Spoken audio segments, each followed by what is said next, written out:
spotlighting the Hudson Valley's talents, innovations, inspirations, and the creativeness of its communities.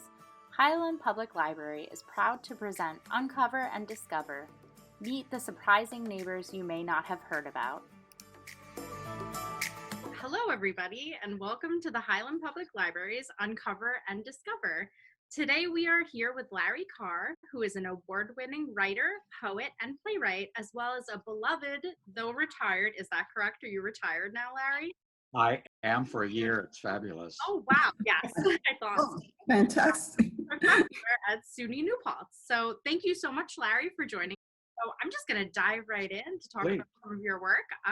You published plays, poetry, and fiction. What genre were you most drawn to when you first began writing, and has that changed over time? Well, you really made me think about this. And I remember I wrote my first novel when I was 7. It was about Christopher Columbus, and it was 3 pages long. And then, and like most writers, I totally dried up and had nothing more to say. So that was the end of my novel career at age 7. And then I started at 16, as probably most young writers do, with poetry. I went to visit my brother in Ohio University at Athens, Ohio. He was working on his master's degree in creative writing. And I was going to go for a couple days. I ended up spending 3 weeks and was immersed in literature and foreign films and campus talks. And it was just wonderful. And when I got home, like a second night I was at home at age 16, I woke up and I felt feverish. I thought I was going to get sick. But what happened is I needed a creative outlet. And I went to my desk and I started writing. And I haven't, well, I want to say I haven't stopped, but you know, one has to eat and things. And it was great. So I started with poetry, went into fiction, wrote plays. I'm being older now. All these old memories from my childhood are sort of railroading through my brain and going out the other side. And so I'm writing some memoir work of when I lived in Pittsburgh.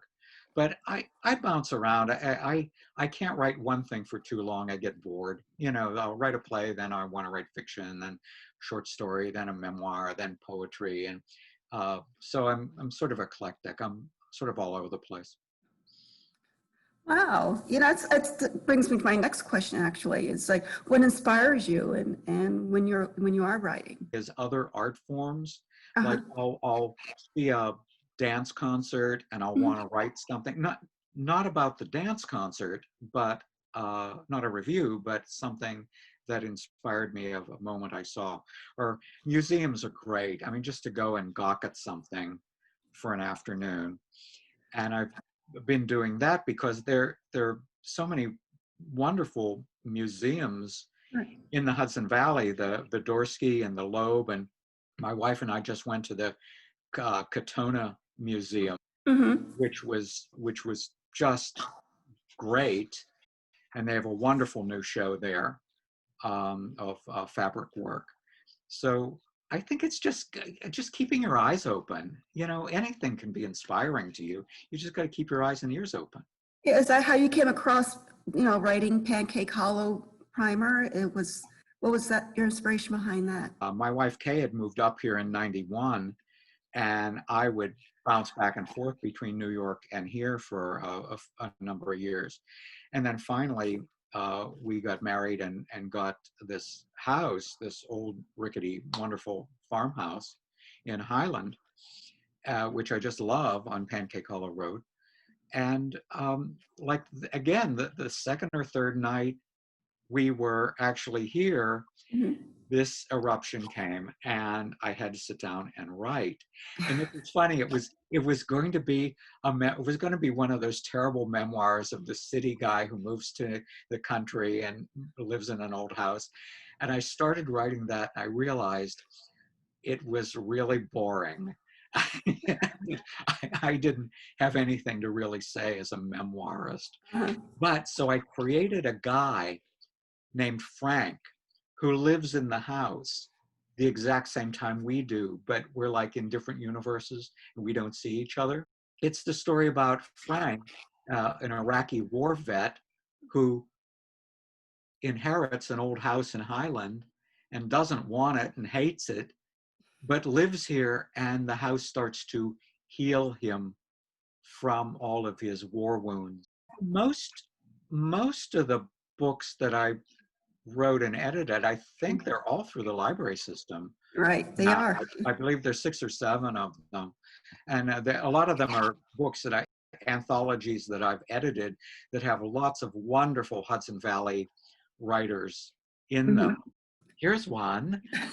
This is a book that I edited with Jan Schmidt, who's at SUNY New Paltz, A Slant of Light, Contemporary Women Writers of the Hudson Valley, which also won some awards, which had nothing to do with me. It has everything to do with the quality of these fabulous writers in it.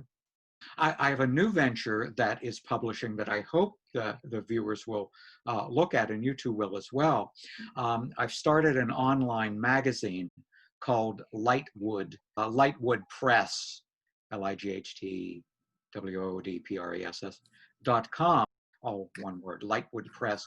And it's an online magazine that anyone can look at with lots of articles and reviews and artwork.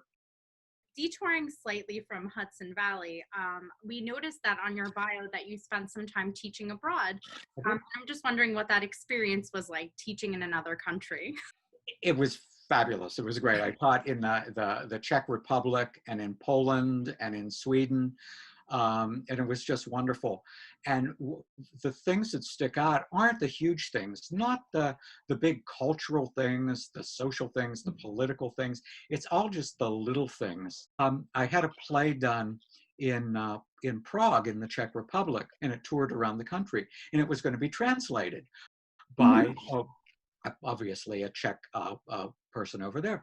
So she started to translate it, and it was going to be simultaneous translation. The audience would have headphones because the actors were speaking English, and everyone would have headphones, which I thought was great. So she was translating it, and she contacted me and said, everything is fine, language is great, but I'm having a problem with something. And I said, oh, I thought it was some huge concept or something. Said, no. I don't understand. You wrote the words root beer. What is it beer? Is root? I don't know. They don't get root beer.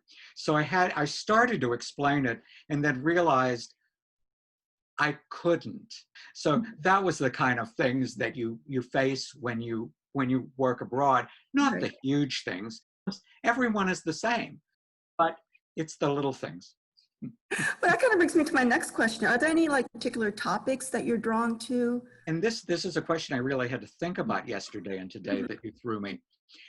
Like, what do I actually write about? And I think what I do is I write about that lone person, that single person who is confronted with some moral dilemma, some ethical dilemma, or some physical dilemma also. That are, but I don't write about groups of people. All my stories, the plays, it's always about this one single person. World is just coming in on them, and they're trying to figure out who they are and what they're about and where they fit into the world and the universe and everything else. It's just that single person who's trying to figure something out. I think we write about things. There's always that thing that you write about what you know, which I think is terrific. And I think that's absolutely right. But I think sometimes we write about what we don't know. And that's why we write. I don't know, I'll find a character in a woman that I want to write about. I don't know her, and I certainly, being a man, I don't know women and don't pretend to. But that's what is interesting to write about. What's one of your favorite places to visit in Hudson Valley? The historic homes, as I talked about, the hikes, the Scenic Hudson. If people don't know Scenic Hudson hikes, they should just, Google Scenic Hudson and look at the dozens and dozens of great walks in the Hudson Valley. Mohonk Preserve, which is absolutely wonderful. We go up there. And don't do any of these as much as we should, but we just love them. And also the historic homes that are just great. I mean, I love the idea that you within walking distance, you can go to the Roosevelts and the Vanderbilts. I mean, that's like opposite ends of the fence, but they were neighbors. And I think my favorite place to go to is Eleanor Roosevelt's place, Valkill. And there's a great walk from Route 9 over to Valkill. It's called the Farm Lane Walk, which is one of my favorite walks. And it's not very long. It's a little over a mile or something one way. And it's just great. So that's the kind of stuff. We live in one of the greatest places in the world. I would never want to live anywhere else. I love what you can do. I love we're close to things like close to New York, but we're also close to the mountains and lakes. Yeah, that's very true. It's just the best place to be. For more information about exciting programs, please visit the library's website. Thanks for joining us for the Highland Public Library's Uncover and Discover.